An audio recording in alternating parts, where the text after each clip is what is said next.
Sometimes the only purpose of a guy is to be a cautionary example for others. It's just too late.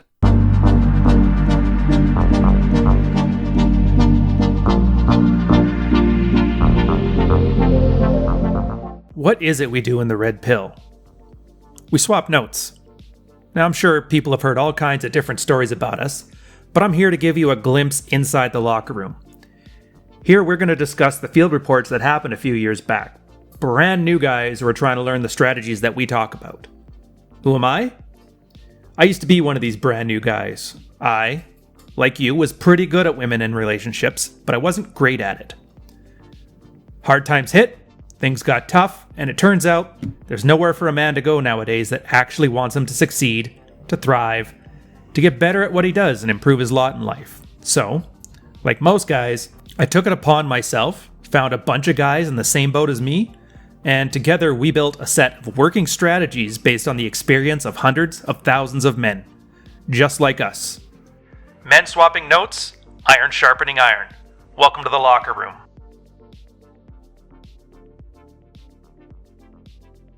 I want to pass my situation by you guys. I've been married 5 years now, and I've been with the same girl since I was a sophomore in college, so 15 years in total.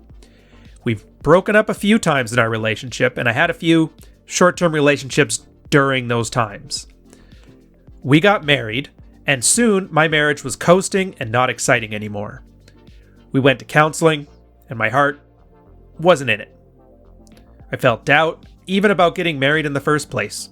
And about a year ago, at this time, I got involved with somebody from work, and we just clicked. I knew I was going to cheat right off the bat.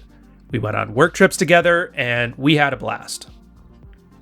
Now, I knew these feelings weren't going to last forever because of the guilt I felt, so after about 5 or 6 months, I told my wife and came clean. She was, and still is, very devastated. It was brutal. However, my feelings for the girl at work kept growing, and she assured me that I could take the time to sort things out, and she would still be there. So a few months passed, and I mentioned to her that I was going to get a divorce. My marriage was not repairable. Over the last month or so, the work girl began distancing herself from me and becoming very cold and unaffectionate. I knew something was up, but she wouldn't express her feelings. So finally, last week, she says that she is tired of being in a relationship that isn't completely open, and her feelings have changed, and that she's met somebody else. This was, and is, devastating to me. So instead of just grieving the loss of my ex-wife, I'm now heartbroken over the work girl. I've been popping Xanax nonstop, and I can't eat or sleep. My buddy turned me on to this space, and I've been reading up. So if you have any help or advice, that would be awesome. I'm in a bad place, guys. Thanks.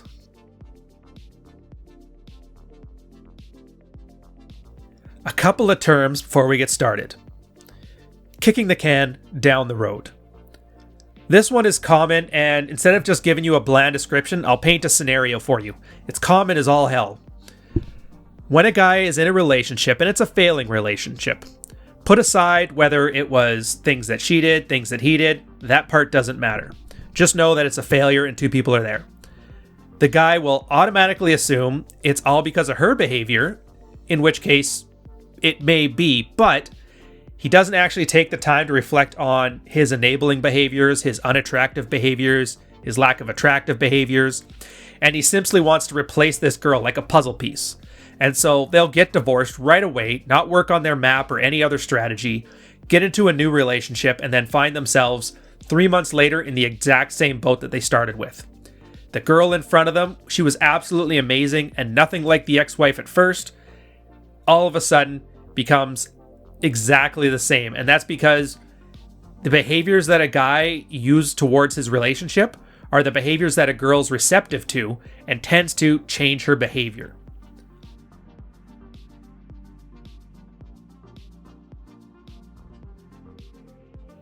Women act as crappy as you let them.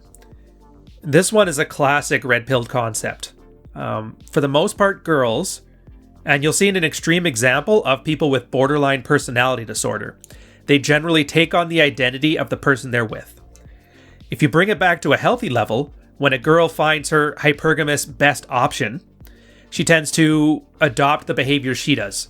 You can read more about this in the concept from Rollo Tomasi's article War Brides, or a ton of psychological material on it. But just know that when a girl sees her best man, she will actively take on his interests. If she's a San Francisco fan, he's a San Francisco fan because of it, or vice versa. If he likes tacos, she likes tacos. Now, here's the funny part. It's not that she's doing it because she knows it makes him happy. She will honestly believe that. And when you put it on these, in this case, a borderline personality disorder, the girl actually has no identity outside of what she takes from her man.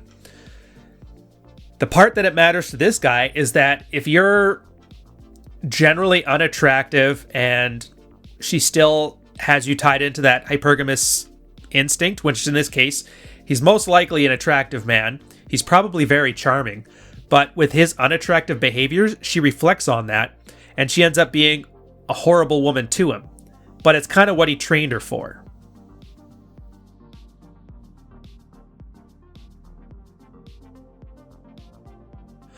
Emotional dumping. Now, put aside the ethical, the moral, any feelings you have towards cheating one way or the other. That's going to be beside the point we're making here. The point is, when a guy feels guilty because he did something, it shows a few factors that you really have to consider from a red-pilled lens. Firstly, the fact that he did something that he wasn't willing to stand beside. Now, it's not up to me to tell you if you should cheat on your wife or not. That's not my decision, and I'm not responsible for it. But take a scenario where you can understand it. A guy's been in a dead bedroom for years and then finally decides he needs some human comfort. Whether you agree with it or not, you can understand, you can kind of sympathize. But here's the difference between an alpha or a beta when it comes to cheating. When confronted, the alpha mentality is to own it. Look, I did that because you weren't fulfilling my needs and we need to keep this house together for the children. He has an outcome independence over what he's done. In other words, he knew the choices he was making, and if there's any consequences, he'll deal with that. He's fine with that. The beta side of things, on the other hand, is about hiding the badness. So he knows he did something. He knows it would upset the other person, and he builds up a guilt over that. Now, what he does then, and this is the problem with a confession like this, he's not confessing to make things right. He's not confessing for any reasons other than selfish ones. He wants to offload his guilt onto the girl, and he's doing that through her forgiveness. And this is a very, very unattractive and common behavior that men have. Not just here, but everywhere. It's once you put that need for validation onto the other person, no good comes of it.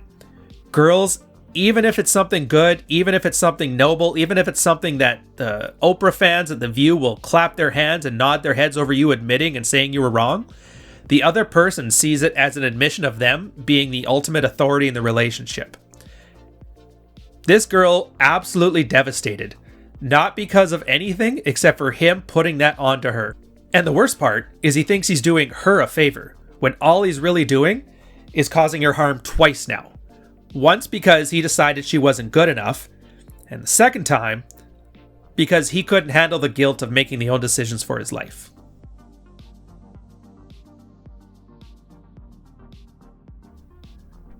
Advice for this guy. I hate to say it at this point, this is all pretty much concluded, so there is no advice for this guy.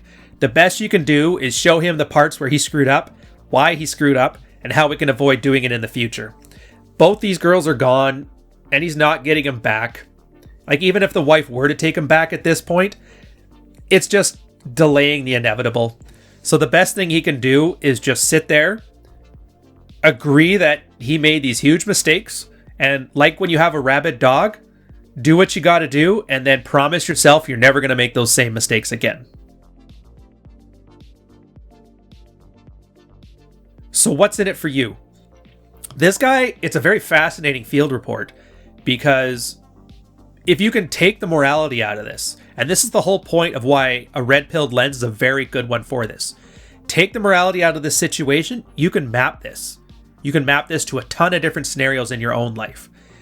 If you forgot to do something that your wife asked you to do, or your girlfriend, or you did something that you knew was going to hurt your girl's feelings, but you know what? You're a man. You own your own decisions. If you do something behind her back that you know she wouldn't approve of, but you've decided you want to do it anyway, and you feel a little bit guilty about it, realize that by fessing up, all you're doing is adding damage to this already damaging situation. Look, you're a man. You're supposed to own your own actions. And part of that means you're sometimes going to have to do bad things or be a bad person to other people. Now, while you're not hiding it from them, and if this kind of situation came to light, or in this guy's example, if his wife found out and caught him, then obviously owning that is part of it. It's not about keeping secrets. It's about owning the decisions you've made and not making decisions that you can't live with. And that's really the key to this whole thing. It just so happens that the best examples tend to be these most emotionally charged ones. And posts like this always bring the women out of the woodwork. They can't help but sit here and just shame a guy. And that gets in the way of actually getting work done.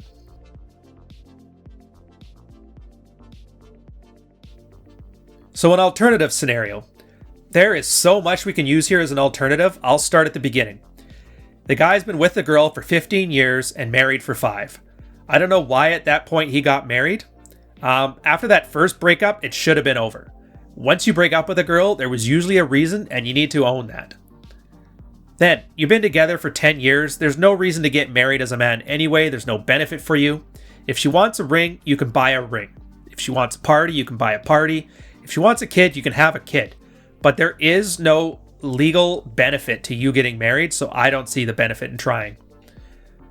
Now, the part where he talks about the marriage coasting and not being exciting the instant he got married, that could be one of two scenarios.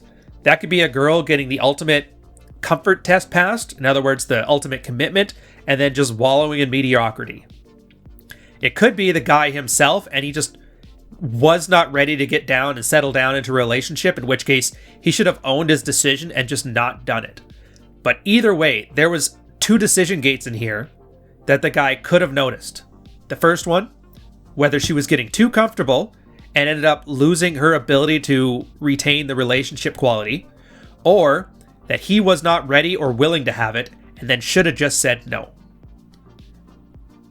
The second point on here is where he starts getting his side piece at work. It's obvious he's just chasing girls, and the fact that this is the only example he had means he basically jumped on the first girl that would have him. And there's a validation-seeking aspect to this, which makes me lean more towards the side of him just not being in a place where he can actually give monogamy, so why he went for it, I don't know. The other part to it is, I guarantee you, him being married was most likely a display of higher value for this other girl. It's the weirdest thing, but one of the best displays of higher value a man can have is a wedding ring. For the kind of girl that wants that man, she sees that as pre-selection to the highest degree. Oh, a woman was willing to marry him. Well, there must be something good about him. Which makes sense because as soon as he lost that new wife, she kind of lost the desire for him. She probably didn't like him so much as she liked beating another girl in direct sexual combat. So if you can take any lessons from this, take that. A lot of the times, you being attractive enough to get a girl has nothing to do with you. Sometimes it's just about her getting revenge on a boyfriend who cheated on her. Sometimes it's her just trying to conquer somebody else's man. Sometimes it's just being the right guy at the right place at the right time. I just hope for his sake that HR isn't going to get involved in this and have him lose his job and his wife and his side piece and his dignity all in one go. But on that note, that's the episode. I hope you guys enjoyed. If you want to come down to Patreon, we just started up the forums right there. We're going to be doing locker room talk like this and better. 100%. So come on in. And with that, take care.